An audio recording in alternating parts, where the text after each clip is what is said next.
नमस्कार दोस्तों। ज्योतिष का सफर देखने वाले तमाम भाई बहनों को नरेश गांधी का सादर प्रणाम। यह हमारा 279वां एपिसोड है जिसका नाम है तूता परिवार। दोस्तों, इस दुनिया में मनुष्य ही एकमात्र ऐसा जीव है जिसे अकेला रहना पसंद नहीं है। वह समूह में सबके साथ रहना चाहता है।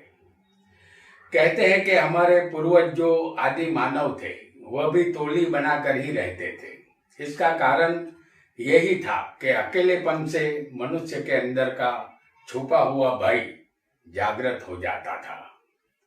सबके साथ मिलजुल कर रहना ये मनुष्य की जरूरत भी है और उसकी फितरत भी है।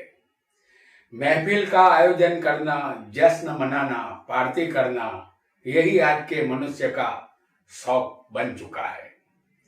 कभी कभी इंसान अपने आप से, अकेलेपन से घबरा जाता है और महफिल में भी अपने आप को तन्हा महसूस करता है। पहले के जमाने में लोग संयुक्त कुटुंब में साथ साथ मिलजुल कर रहते थे। जितना बड़ा कुटुंब परिवार उतनी ही इज्जत उसे ज्यादा मिलती थी। परिवार के बुजुर्ग को मुखिया कहते थे। उसके कहने पर ही पूरा परिवार चलता था। गांव में कोई दामाद होता था तो पूरा गांव उसे अपना दामाद मानता था।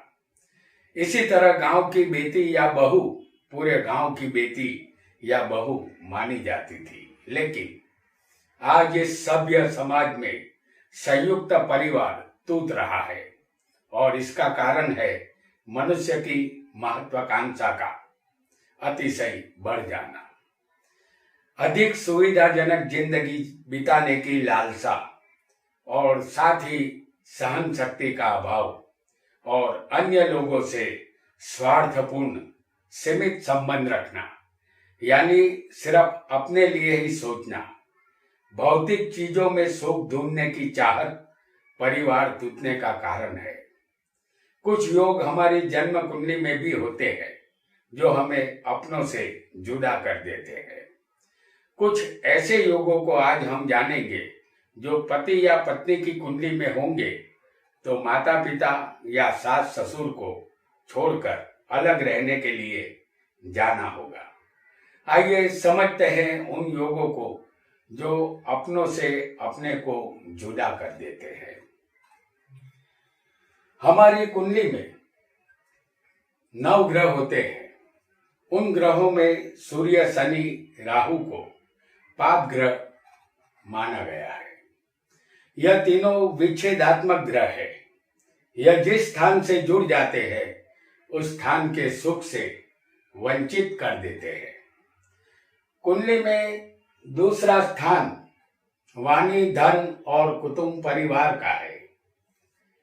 इस स्थान पर सूर्य, शनि और राहु की दृष्टि कुटुंब का सुख नष्ट कर देती है और इसी वजह से कुटुंब का सुख नष्ट होता है, क्योंकि ये तीनों पापी ग्रह है जो नष्ट करने के लिए, कुटुंब का सुख नष्ट करने के लिए काफी है। आपकी कुंडली में कोई भी लग्न हो, यदि समझ लीजिए कि शनि आपकी कुंडली में 12वें, 8वें या 5वें होगा तो समझ जाइए एक दिन कुटुंब को छोड़ना होगा। यह योग पति या पत्नी दो में से एक की कुंडली में भी होना जरूरी होगा। समझ लीजिए आपका लग्न कोई भी हो, अगर 12वें स्थान में शनि होगा तो उसकी तीसरी दृष्टि कुटुंब पर आएगी। अपने माता पिता से अलग होना पड़ेगा। अपनों का साथ यहाँ छूटेगा। माता पिता या सास ससुर का साथ यहाँ छूटना लगभग तय हो जाता है, क्योंकि ये 12वां शनि इस बात को तय कर देता है।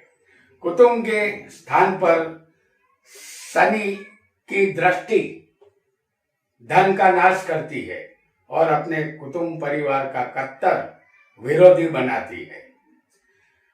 अब जानेंगे 12वें स्थान में बैठे हुए शनि का फल।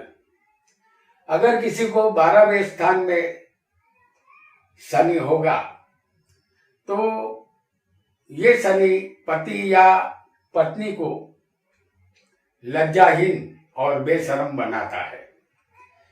यहाँ का शनि नफरताई के हद पार करवा देता है।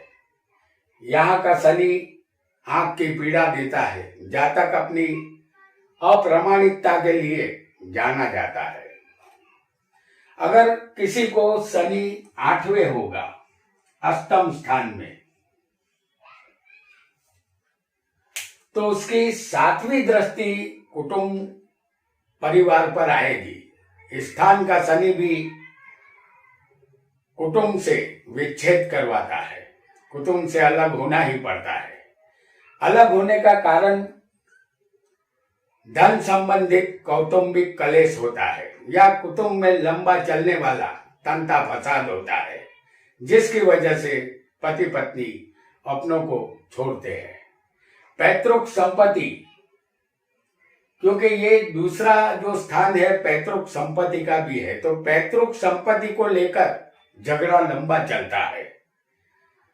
अब जानेंगे 8वें स्थान में बैठे हुए शनि का फल। 8वें शनि दीर्घ आयुष्य देता है। आयुष्य के लिए यह शनि अच्छा है, लेकिन कुटुंब परिवार का त्याग एक दिन अवश्य करना पड़ता है। इस स्थान में शनि लंबी बीमारी की शक्यता उत्पन्न करता है। अनेक दुखों का सामना करना पड़ता है। चोरी का इल्जाम भी लग सकता है। अगर किसी को पंचम स्थान में शनि होगा तो इस शनि की 10वीं दृष्टि कुटुंब के स्थान पर आएगी। ये शनि भी परिवार वालों से अलग करने का काम करता है। माता पिता या सास ससुर के सुख में यहाँ कमी होती है।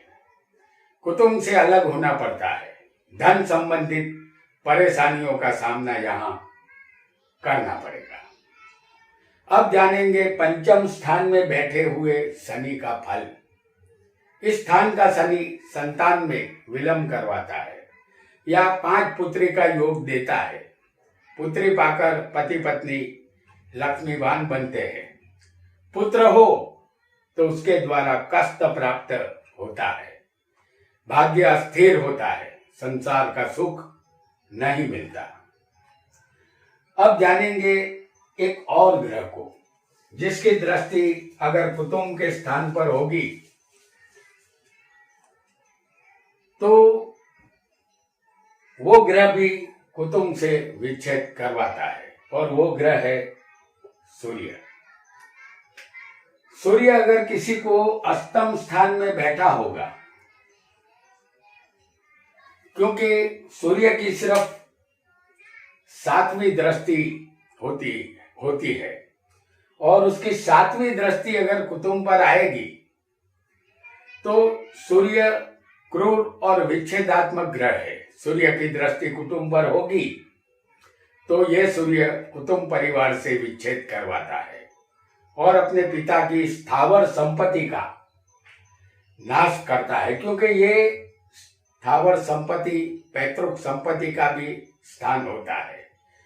तो यहाँ ये स्थावर संपत्ति का नाश करवाता है या पिता की मृत्यु का भय उत्पन्न करता है।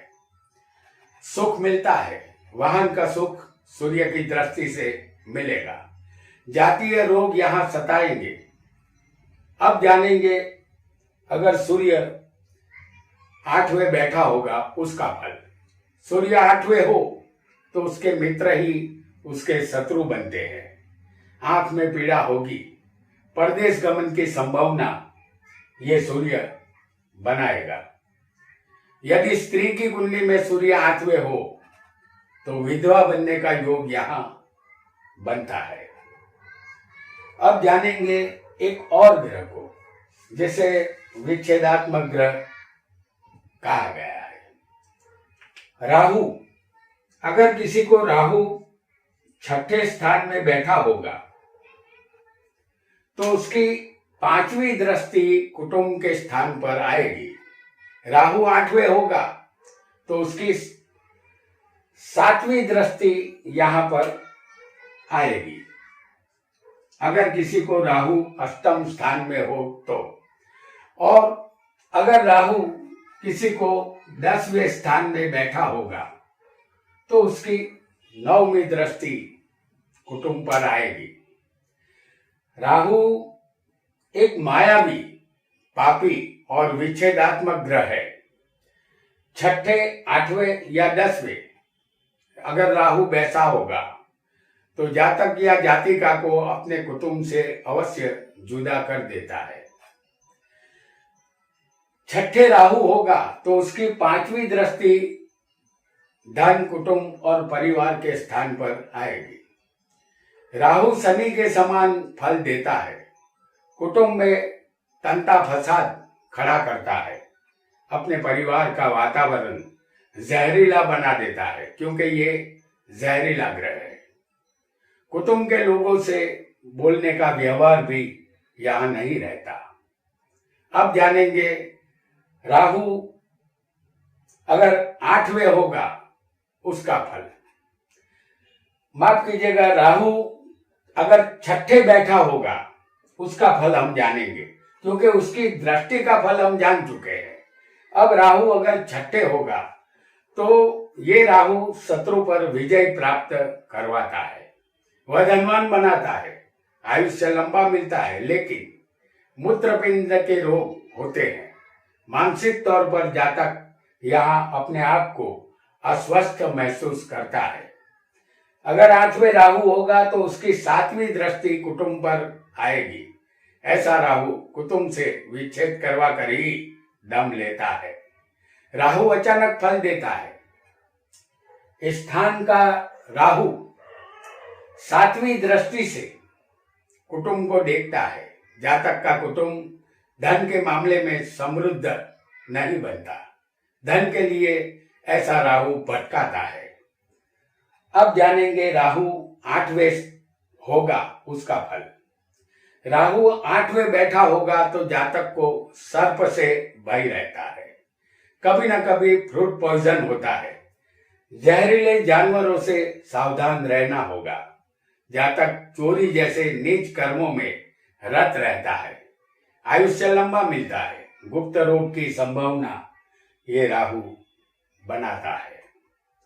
अगर किसी को 10वें स्थान में राहु होगा तो उसकी 9वीं दृष्टि कुटुंब पर आएगी। इस स्थान का राहु भी अपनी विच्छेदात्मक दृष्टि कुटुंब पर डालता है। ये राहु भी कुटुंब से अलग करवाता है। 14वें साल में जातक को पाने की घात रहेगी या 8वें साल में मृत्यु का भय रहेगा। अब जानेंगे राहु 10वें बैठा होगा उसका फल। राहु 10वें होगा तो जातक को अपने व्यापार में संघर्षों का सामना करना पड़ता है। वह लोभी और कामी होता है। अन्य का धन हजम करने की नियत वाला होता है। स्थान का राहु जीवन में एक बार गंगा नदी की तरफ ले जाता है और गंगा स्नान का पुण्य लाभ अवश्य देता है। जातक के जन्मों जन्म के पाप धुल जाते हैं। जातक का इस दुनिया में कोई भी दुश्मन नहीं होता। यदि कोई उससे दुश्मनी करता है तो यहाँ बैठा हुआ राहु दुश्मन का नाश कर देता है। जातक को कुछ भी नहीं करना पड़ता। राहु दुश्मन का खुद सर्वनाश कर देता है। यहाँ एक बात का आपको ध्यान रखना है कि गुरु और शुक्र निहायत ही शुभ ग्रह है। उनकी दृष्टि कुटुंब स्थान पर होगी तो ये दोनों आपको कुटुंब से जोड़े रखेंगे, अलग नहीं होने देंगे। जैसे गुरु, अगर समझ लीजिए किसी का गुरु 6ठे बैठा हो या किसी का गुरु 8वें भी हो सकता है और किसी का गुरु 10वें स्थान में भी हो सकता है, तो आपकी कुंडली में इस तरह गुरु या शुक्र हो और यहाँ पर एक और ग्रह को भी हम आपको बता दे रहे हैं जिसकी सिर्फ 7वीं दृष्टि होती है, वो है शुक्र। तो यहाँ गुरु छठे भी किसी को हो सकता है, शुक्र और गुरु 8वें भी हो सकते हैं, और किसी को गुरु सिर्फ 10वें होगा तो उसकी 9वीं दृष्टि यहाँ पर आएगी। तो शुक्र 8वें हो तो उनकी दृष्टि भी कुटुंब पर आएगी। तो ऐसा गुरु और शुक्र अगर इस जगह पर होगा और उसकी दृष्टि कुटुंब पर होगी तो वो आपका भला ही ऐसी दृष्टि करेगी, यह कुटुंब को टूटने नहीं देगी। अब जानेंगे एक और योग को।